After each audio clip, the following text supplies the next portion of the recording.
The Huskers go on the road for their first true road game since getting an energy-boosting win over Indiana.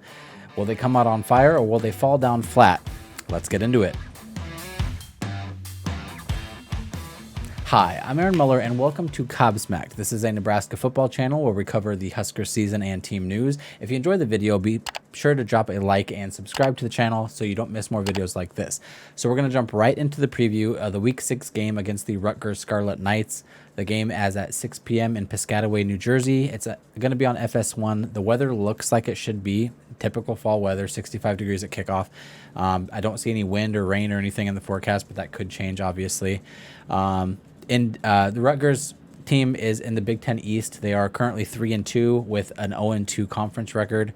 Greg Schiano is their coach once again. He is in his third season at this break and 14th overall in his seasons there. He has an overall record of 79-83. This is his second stint at Rutgers after a failed NFL bid. He is 11-16 since returning to the team, and he is a defensive guy who's full of fire and energy. You've seen that last week in his game against Ohio State. Him and Ryan Day almost went at it on the sidelines, it looked like. And in that case, who do you take in that? Do you take Ryan Day or do you take this guy who looks like he could scrap with you in an alley somewhere? I'm not sure, but he's full of energy. He seems to motivate his guys. I'll mention later on, too, that his guys never have a face of giving up in a game. They never have, like, a lack of heart when they're playing. So that's something you cannot overlook when you're playing against a team, is that there's no quit in these guys, and that's something that you're never going to have to deal with. Looking at their offense, they are struggling. They haven't quite found their identity. They have been rotating through a bunch of different quarterbacks, and they can't really establish a run game consistently. So they're struggling. They do try to run a wildcat, but they're averaging 14 points a game against FBS teams. I believe that's even actually lower. So if you take out their Wagner game, which they scored 66 points in, they're averaging like 9.5 points per game. I mean, it's going to happen when you struggle to move the ball, whether it's the pass game or through the run game. You're going to struggle to move the ball. It's going to be hard to score points too. So teams might remember that Noah Vedral did transfer there 3 years ago, I believe, at this point, but he hasn't thrown a pass for the Scarlet Knights this season yet. He got injured preseason. They keep mentioning that it's an upper body injury, but they haven't quite elaborated on what that means. He did take a few snaps against Ohio State this last week, but he didn't throw a pass. He ran a few times. They were kind of just testing out to see if he was ready to come back or not, and he was not able to do so. So he spoke on Tuesday to the media. He mentioned that he feels healthier, but he doesn't know it's going to be a game time decision once again if he's going to play or not. So looking at the QB carousel, there's been 3 other guys that have taken snaps at quarterback, but currently sophomore quarterback Evan Simon is kind of the lead guy there. He's taken most of the snaps, but he's not anything great. He's a sophomore. So 60% completion rate. He has 4 touchdowns and 3 interceptions. He has been sacked 7 times. When the pocket has been clean, he seems to be, fairly accurate. He seems to find guys that are open. So that seems to be something we need to watch out for. Leading those receptions is their wide receiver senior, Aaron Cruikshank. He has the potential to be a deep threat. It seems like all of his big catches kind of came on the outside on just streak routes. So he seems to be able to be physical with those guys, go up for contested catches, but he also has the ability to just run past dudes and get the deep ball. So he does well on those one-on-one matchups. So it's going to be something that our secondary is going to have to pay attention to, especially if Malcolm Hartzog does come back out. He is still a true freshman. They're going to test that matchup. So aside from the pass game, though, I mentioned that they can't really get that going either because of the inconsistency at quarterback. So they do lean on their running game quite heavily. There's lots of movement before the snap. There's lots of direct snaps. As I mentioned, they kind of do wildcat, but there's 3 different running backs with 2 touchdowns each. There's freshman Samuel Brown, there's sophomore Kyle Monagai, and there's sophomore Al-Shadi Salam. All those guys are averaging 5 yards per carry or more. Kyle Monagai is the largest of the 3, so when they bring him in for those short yardage gains, he's going to be the guy they hand the ball off to try to pick those up. They do utilize tight ends, wide receivers, and quarterbacks in their run attack as well.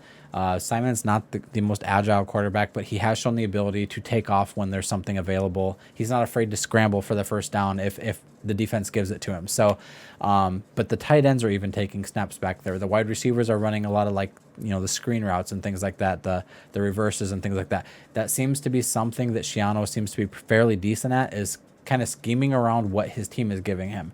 Currently, they don't have a great offensive line, which we'll get into. Quarterback's not been consistent. Running game hasn't been consistent. So he's scheming plays in to try to make the most out of what he has. So you have to look at that as well.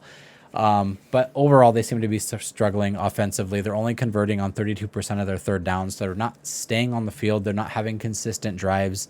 They cannot sustain drives. And that might be a little bit skewed because their last two games have been against Iowa and Ohio State. So their defenses are pretty solid. They're highly talented guys. So that could be a little skewed. They could be a little better than they've shown the last 2 weeks. But again, they're lacking identity. They don't know exactly what they want to go to get those first yards, to get those touchdowns. They don't know, are we an air raid team? Are we a punch it in the gut type of team?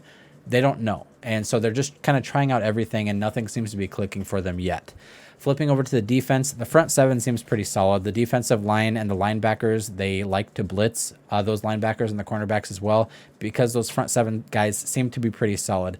But speed seems to be very key on the team, whether that be the secondary, whether that be the defensive linemen. They don't seem to be super powerful guys, I don't think. But that was something I noticed watching them. I don't think that this team is as bad as their stats are showing on defense. As I mentioned, they went up against Ohio State. They went up against Iowa, which doesn't really have an offense. But they are fast. The secondary guys specifically, there was once the ball was in the air on the way to the wide receiver, there was 3 or 4 dudes that were kind of just where the ball lands. So there was always multiple guys to the tackles, but they're fast and they're aiming for turnovers. So they don't necessarily try to be something they're not. They're not trying to be a shut you down, hold you to 0 points defense. They're trying to get turnovers to get back to their offense, but their offense can't make much of that. But they've averaged 2 sacks a game going into this one. So they've had 10 sacks in the season and 8 turnovers this season through their first 5 games. And most of those sacks are coming from outside the defensive line. So the defensive line doesn't seem to be able to get a ton of pressure on the quarterbacks. Again, though, Iowa's offensive line, which has been struggling, but it's still big guys, and Ohio State's guys, which are just super talented all around.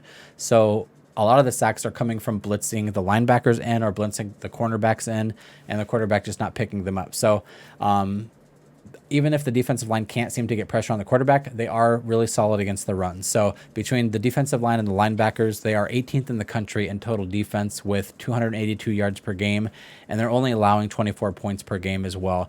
They do struggle in the red zone. Every team that has gotten into the red zone has scored on them. So once they get down to that part of the field, their defense just doesn't know what to do with it, and they kind of fall apart. So they do struggle with coverage as well in the secondary. So I mentioned the front seven is pretty solid. The secondary has shown that they are liable to be exposed. They are liable to get burned on big pass plays, and they're very soft in the center. So big busted plays have burned them. The slot routes, the slant routes, the up the seam routes from the tight ends has really burned them. So I'd like to see kind of our offense kind of get worked into that. But watching them, as I mentioned, they're very fast and they're tough. As I mentioned, Shiano really gets these guys fired up. He's really motivated. If you watch him on the sidelines, full of energy. He's always moving, whether he's yelling at his guys, whether he's yelling at the refs, whether he's trying to swing punches on Ryan Day. He is full of energy, and these guys really feel that and react to that in a way that you don't really see all around college football.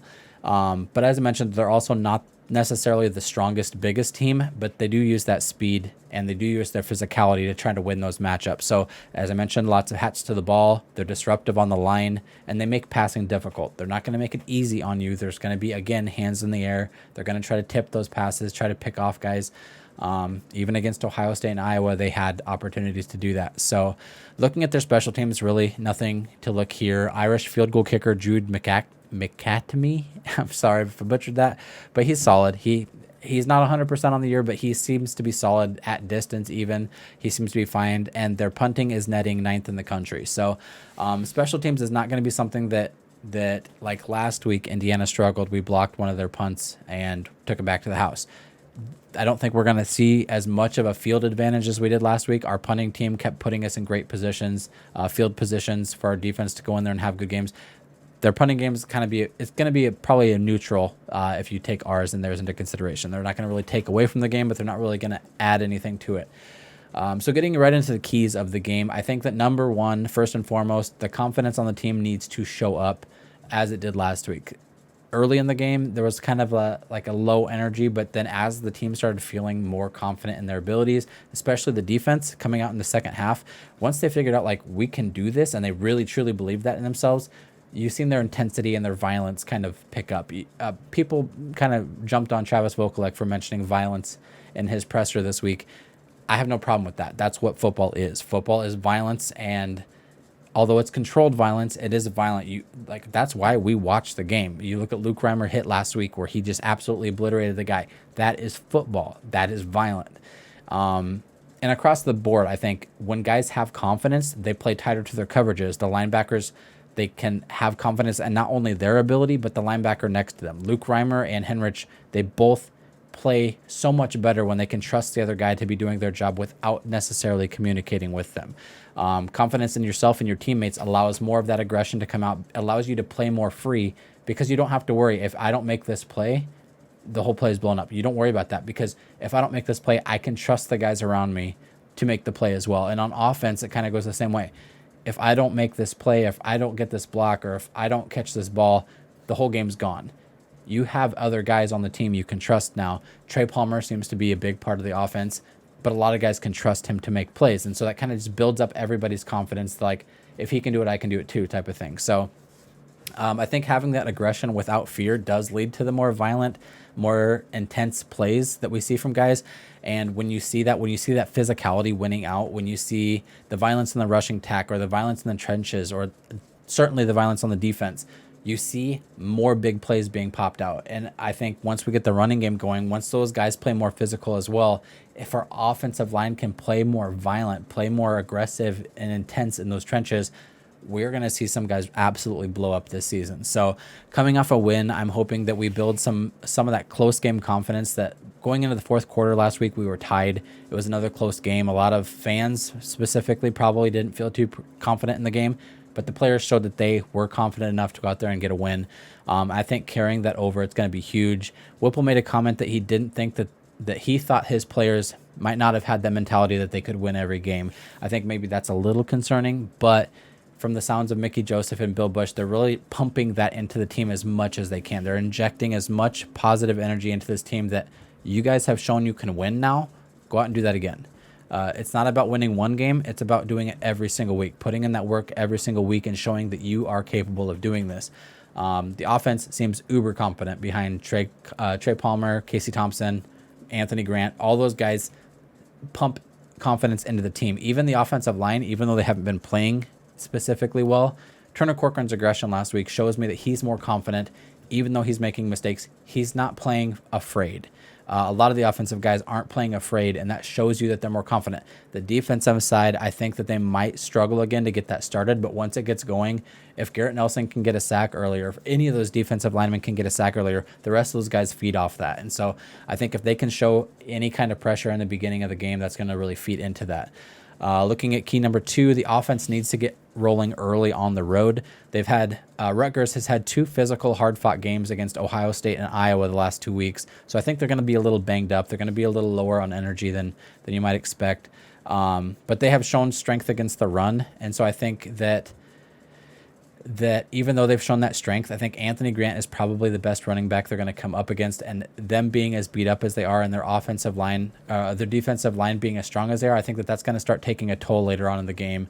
And they have allowed those busted pass plays. But if we can go up early in the game, if we can go up early and kind of put them on their heels, then their team has gone through enough. They've lost the last 2 games. They've lost 2 physical games where they've just gotten outplayed. The defense won the game for Iowa going into that game. And I think that Grant should have a big first half, a big second half, but I think that first half is going to belong to Trey Palmer and the wide receivers and the tight ends if they can work them in as well. I would like to see Vokalek running those seam routes where he's up the middle and making some plays in that soft part of the defense. But on the outsides, Trey Palmer, if, Isaiah Garcia Castaneda can get back in there, I think he's going to be a threat on the outside as well. And I think that your wide receivers and your passing game in general is just going to flourish in the first half. And if that's the case, then Anthony Grant can come out in the second half. And once that defense is tired and kind of not giving up, but once they're kind of defeated already, then Anthony Grant should have a great second half going into it. Once we've shown that we can build a lead, the team has shown, and Whipple has shown, that he's comfortable with running the clock and running the game out through the run game. So I don't think that that's something you have to worry about. That we have worried about game management in the past and time management in the past. Once we get a lead, we're still throwing it for some reason. We haven't seen that this season. Once Whipple gets a lead, once he gets a 2-score lead or a 3-score lead, he tends to just hand it off repeatedly. As long as we're still getting first downs, he likes to run that clock out. And Anthony Grant should feed off of that in the second half if we can establish that first half lead. So I think that the first half belongs to the explosive guys on the outside, but then that second half should belong to Anthony Grant and the run game. But we got to get that lead early. If you can get that lead early, then that kind of puts them on their heels. That kind of, they're not going to give up. That's just not the way Schiano breeds his teams. They're not going to give up. They're not going to give you any less energy, but they're going to be out physical because just the last 2 weeks are going to start taking a toll in that second half, and that's just going to show up. Looking at key number 3, the defense needs to have another good performance. Last week, I was pleasantly surprised at how they came out and played, but they need to prove themselves worthy of earning a black shirt again. A lot of those guys got their black shirts taken away, and other guys have never had one.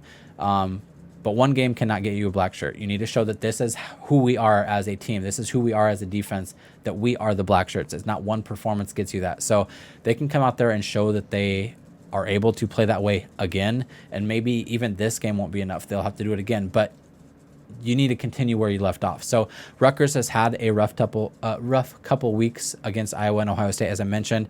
They should have beaten Iowa. They had the biggest passing game against the Iowa defense, actually, at 300 yards. But they had 2 turnovers that the defense took back for scores, and that cost them the game. They played OSU hard, and even in the second half, like I said, they don't give up. They had a lot of guys flying around, and that speed is really what catches me. Even though they were playing Ohio State, and Ohio State has some really talented guys, Rutgers defense seemed to be flying all over the place. And they did make some big receptions to the outside guys, but OSU's talent eventually, kind of won out in that battle. They just got out-skilled, out-talented. But the guys still played with heart, and that's not something you can overlook. They never felt defeated going into that game. But if the defense can really show up this game and kind of shut down that offense, then the defense is going to start playing like, even if we get turnovers, the offense is not going to be able to move the ball. So I think the defense needs to show up. The offense is obviously going to have to get rolling early. But this is all going to kind of tie back to this confidence that I mentioned early on. The confidence is going to be big coming into this game on the road. So getting into final predictions, the spread right now as of Wednesday night is Nebraska is favored by 3. The over and under has gone down, actually, since I looked at it last. I thought it was at 54 yesterday. It's down to 49. Rutgers is slightly predicted to win by like 55% to 45% Nebraska side. That's based on their power index. But getting into the game, expectations and thoughts, I think the first quarter is going to tell us a bunch about how this team came out and prepared for this game. It's a short week. This is their first true road game. The Ireland game against Northwestern, we had more fans there. It was a neutral site. It wasn't really a away game. This one's going to be huge. It's a blackout game for Rutgers. They're going to be wearing all black uniforms. We're going to be wearing our white away uniforms. But I think that first quarter is really going to be telling on how our guys come out and play. If they play on fire, if they play super confident, if they play aggressive and physical, I think we have a great shot to win the game. If the defense shows up, I think we have a very good shot to win the game because Rutgers just cannot move the ball. If we can go up a score or 2 earlier, as I mentioned, Rutgers is liable to kind of give up a little bit. They're not going to throw in the towel. They're not going to play defeated, but they're just going to get this overwhelming feeling like, here we go again. This is 2 weeks now that we've gotten out physical, outplayed, and this is just the way it's going to be for us. It's been a rough physical 2 games for them, and I think that is going to take a toll. I think that in the second half, Indiana is going to kind of the second half of the Indiana game is going to kind of kickstart the confidence in the team because they did win that close game, and we're just not used to that. So Jeremiah Searles on his radio show on the Husker Network said that winning is super addictive. Like, you're going to, after you get that first win, you're going to want to win again. Like, that's the most addictive thing you could have as a competitor, as a player. So I think that winning against Indiana in such a close game that we're used to losing, now these guys really truly believe that we can go out there and win a game. Whipple did say that he feels like some of his guys still don't believe that they can win every game, but Rutgers is certainly a winnable game. It's probably the most winnable game left on the schedule. And if we go out there and win this game, then that could roll into, going down the road. Our guys can start believing a little bit more at a time.